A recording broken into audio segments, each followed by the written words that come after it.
नमस्ते। आपके अपने YouTube चैनल में आपका फिर से एक बार स्वागत है। आज मैं बात करूंगा सूफी आंदोलन और जिहाद। भारत में ब्राह्मण वर्ग को प्रधानता इसलिए दी गई है कि यह वर्ग समाज के मानवीय मूल्यों की गरिमा का रक्षक, प्रचारक, प्रसारक और उद्घोषक है। परंतु मुसलमानों ने भारतीय समाज में इस ब्राह्मण वर्ग के वर्चस्व को देखा, समझा और इन्हीं की नकल करते हुए भारतीय समाज की रगों में मीठा जहर चढ़ा दिया। स्वयं के ब्राह्मण होने के नाटक के माध्यम से इन सूफी संतों का धर्मांतरण का ढंग कुछ नया था। मीठे जहर से हमारा अर्थ है कि उन्होंने इस्लाम के मूल तत्वों दारुल हरब और दारुल इस्लाम को यथावत रखते हुए इस पर योग और भारतीय दर्शन का रंग कुछ इस प्रकार चढ़ाया कि भारतीय इनके झांसे और ठगाई में आकर धर्म परिवर्तन करने लगे।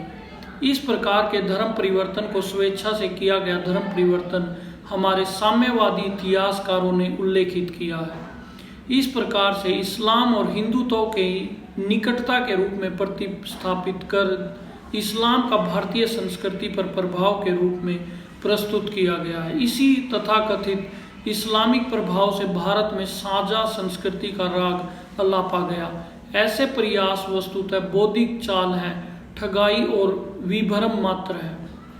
यदि इन सूफी संतों का वास्तविक उद्देश्य भारतीय धर्म और इस्लाम में निकटता खोजना था और भारतीय योग और दर्शन से यह वास्तव में प्रभावित थे, तो ऐसा उदाहरण हमें क्यों नहीं मिलता कि अमूक सूफी ने इतने इस्लामियों को हिंदू बनने के लिए प्रेरित किया।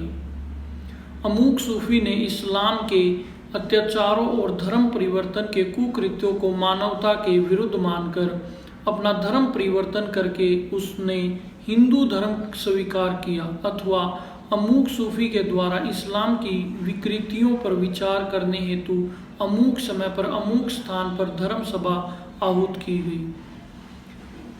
ऐसा कहीं नहीं है, क्योंकि कुरान और शरीयत में ऐसा कोई विधान नहीं है कि आप काफिर के धर्म की प्रशंसा करेंगे या उससे प्रभावित होकर अपना धर्म परिवर्तन करने का विकल्प खुला रखेंगे। इसलिए सूफियों ने वही किया जो इस्लाम की उत्तम सेवा और खुदा का सच्चा बंदा होने के लिए आवश्यक और अपेक्षित था।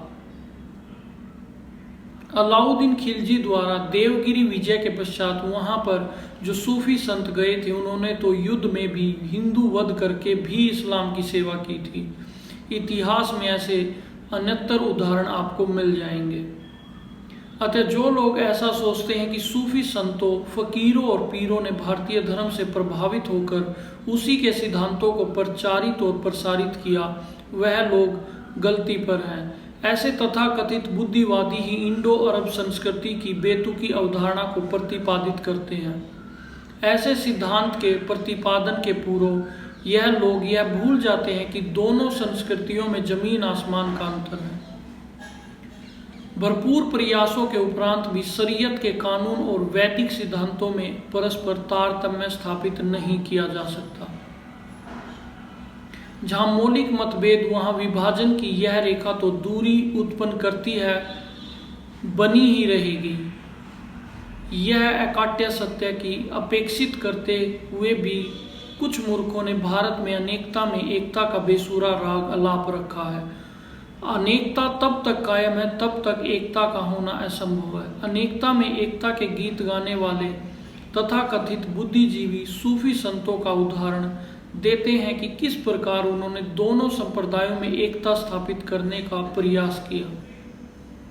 किंतु इस बात से हमारा ध्यान हटा दिया जाता है कि यह एकता शरीयत के कानून की हम पर लाद कर की जा रही है, ना कि वैदिक मान्यताओं के सच को इस्लाम में घुसाकर।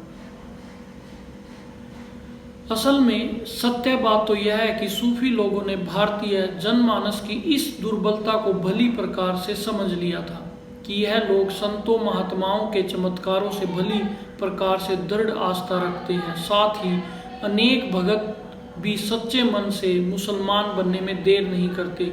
इसी दुर्बलता का लाभ उठाते हुए इन लोगों ने भारत में इस्लामीकरण का कार्य संत वेश में रहकर किया। इस पर ध्यान ना दिया जाने के कारण आज यह एक ऐसी समस्या के रूप में सामने आ रहा है कि हिंदू लोग ही भागवत कथा और बहुत सारी कथाओं के अंदर अल्लाह अल्लाह मोला मोला का राग अलाप रहे हैं। आज की वीडियो में इतना ही।